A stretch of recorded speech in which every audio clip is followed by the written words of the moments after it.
Hello, everybody, and welcome to your daily lighting critique. We have a handful of projects to go through today. We also have Ruby on with us, who's calling in from her phone. So we talked about it. I'm not going to ask for her to make critiques from her phone, so that'll be good. So we'll just go through them here in order. So we've got a couple from Andre up first. We've got this alley scene, which is looking a lot better. This is definitely feeling more in that daytime environment. You're getting some good shaping here on the fill side. It's interesting because some of the, I guess because of the nature of the shot, like I really like this value for the fill, but then this is getting a little bit darker in here. And it's mostly because like there is no environment over here to this side, right? Because like the alley just kind of stops here. So this wall is exposed to just like the wide open scene. So what I think we might want to do is increase the skylight a little bit and then maybe just put some like planes out here to kind of block some of that light coming in, because basically I love this value, but I want to see it more like in here too, and like kind of down there. So so I would push that a little brighter and then perhaps put in some geometry off camera to act as like surrounding buildings to kind of block it off for some of the areas that are pretty wide open. The sky up here I think could be a lot brighter. I think that like, because I feel like that would almost be blown out in this environment. So like, if you want to expose for sunlight, the sky actually gets pretty bright itself, so I think that could go a little bit brighter too. It's bigger. I think we're seeing good focus on the character. This is a tricky one, and this is kind of what I was talking about. Is that you've got this really great framing element here around the character, but what happens is when the light's in that position, I think it like naturally flattens out the character a little bit, because then the light's like pretty much coming at him straight on. So what I think, and you may already have this set up this way, is basically I would have the light exactly where it is, but then for the character, just light the character with a separate key light, so that the key light's kind of coming in maybe like 10 or 15 degrees more over to the side to get a glancing angle. And like again, this barrel is a really good barometer, and these pots up there are really good. A really good measure of the shaping, because you want there to be that light to dark fall off coming across there.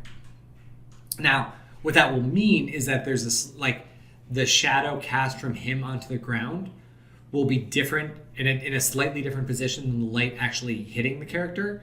But our eye can't really perceive that well, so you can get away with it. The other thing I was going to say is that between these two images, this one has a yellower feel to it, where this one has a little bit more like red, basically just more reds in it, and this one has more yellows in it. I would match it to this, because I think this looks nice. Like if you're like looking at just that wall color versus like this wall color. So this one just has more yellow in it. So just pull it back and kind of match that up. And again, let's look at the ground color too. So yeah, just match it towards that warmer red color. But everything else is looking really well. Like everything's starting to come together really, really nicely. For your other shot, so this is the update versus the previous. I think you can go brighter with this, because it still feels a little bit on the cool side. Like I would almost push it as bright as that.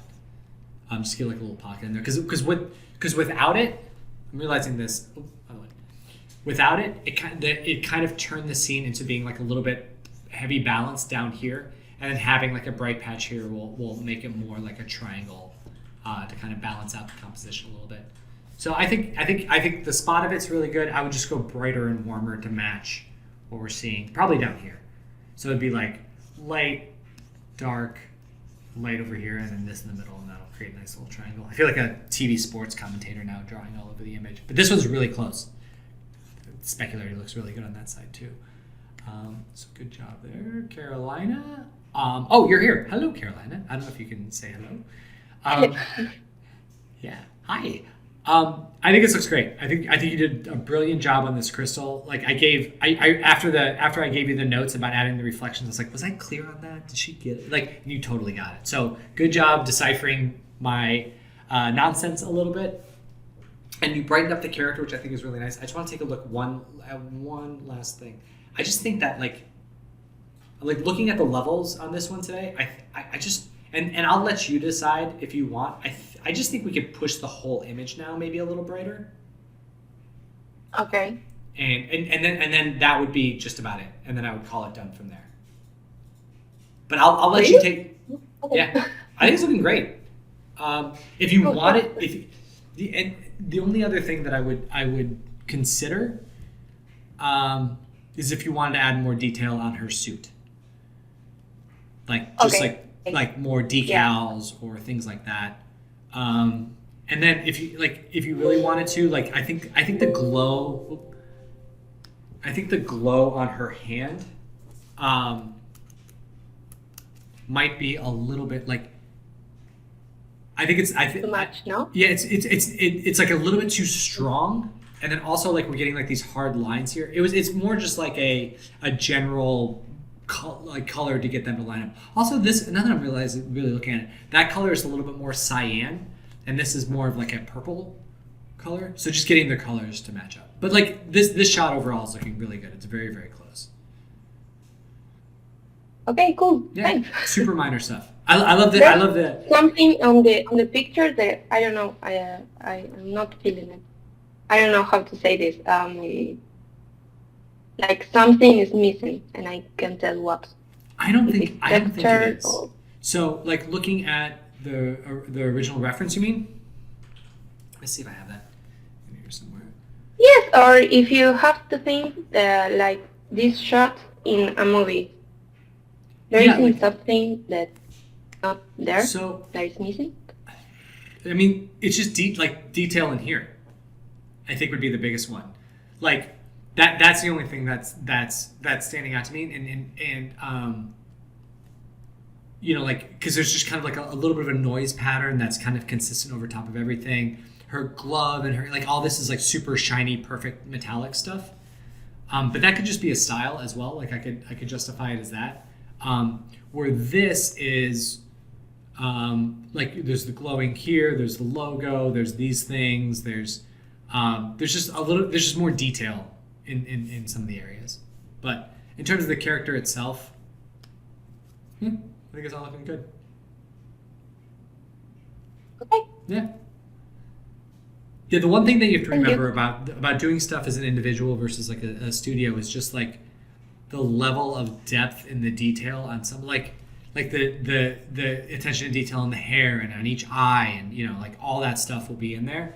But for me, when I'm evaluating people, you know, when I'm evaluating demo reels and stuff, there's kind of like two levels to it, and one is like just because like the detail stuff you can get, like you'll get people there just by giving them notes and seeing if they can hit them, right?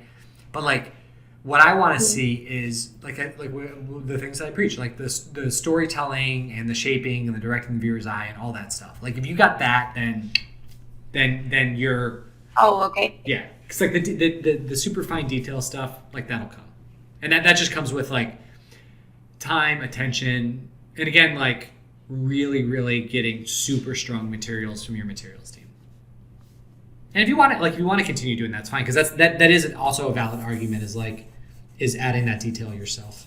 So, but yeah, I think okay. Like this is a cool shot. Thank you. Yeah. All right, Chandler. So we've got it's a little bit softer on there. This is a unique one, just because I would almost challenge you to do this, because I think this is looking good and matching the reference, but in isolation it just feels like an odd lighting scenario for a character. So I think what would work best for you in the long run is and you can totally ignore this if you want. I think that this would work really well as a third iteration of, like, I would do 3 passes of lighting this character. One of like just straight up like daylight, like a much more straightforward scene. And then maybe like, you know, daytime, nighttime, and then this would be like the third instance. And on your demo reel, you would put the reference that you're matching to up here in the corner. So like this would be where Keanu lives. Because I think you've got it. I think you've got this in a pretty good spot now, given the reference. Oh, the only other thing that I would do is the eye dings need to match the scene a little bit better. In that, let's see if grab your reference here. Hold on.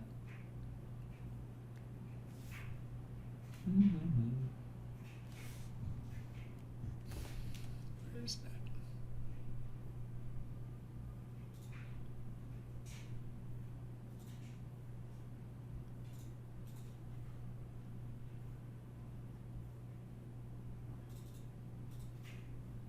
Although it's kind of like that here. I just think, yeah, you know what? It's matching that warm color. Where these feel a little bit pure white. I would almost feel inclined to make it that green color just to give them to pop off a little bit more. But it would be fine if it was the little dots, if you just warmed them up a little bit. But basically, I think that like if you show this with that, it'll look pretty good. The only other thing, actually, when I'm looking at this,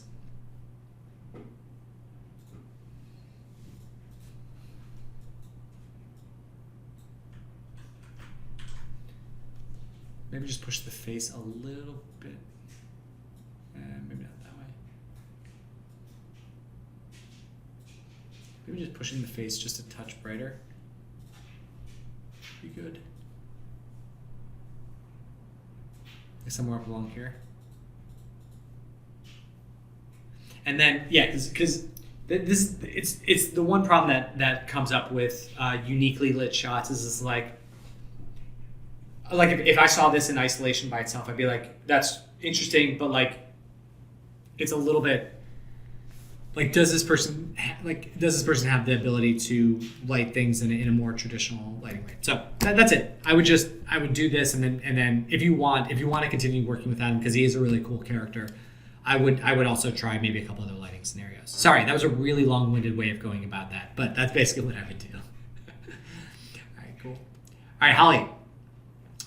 Yeah, so Holly is the last one here. Okay, so love the specularity on the wall. It still feels stretched horizontally along this back wall, and that just might be. So I would just make sure that the texture, because sometimes this happens if the texture is non-square when you bring it in. So just make sure the original is a square texture. Although so this is interesting. So like this part of the wall looks really good and nice and contrasty. Once we get over here, like you see how there's like kind of a lifted blue. The shadows they almost look lighter than they do over here. So I would just make sure that there's some ambient occlusion on the wall there to kind of ground those in place a little bit more back there. Now, the character himself, I think the shaping is looking good. I like the light scraping across here. I love that we're able to pick up a little bit here on the ground, or a little bit on his feet, I mean. The ground has got like a weird little reflective thing. Yeah, I think this is feeling pretty good. These aren't reading as books to me back here just because there's like no titles or anything here on the sides. I think that would help out a little bit. And then watch out for these bright bits right there. Like see those like bright highlights, those could be problematic. Just seeing something about the character. Let's see if, again, same thing. So lots of values in the darks, not a lot up here. So if we pushed it a little bit more, I think having the character more in like, this might be a little bit too much, but having the character more pushed a little bit brighter to get just like a slight bit more brightness against the background would be really helpful. So, yeah.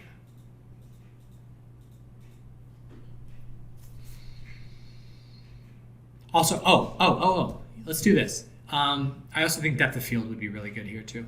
Because again, it's like we're communicating that this bat is smaller than we usually see him in scenes like this. So getting a good amount of depth of field on that background it would be really cool. Because again, if you think about like depth of field, if the character, I'm now holding my fingers up on my desk, was like because compared to a book, even if those were like big, thick, yellow pages or dictionaries or something, the character would still only be about 4 inches tall, including the hat.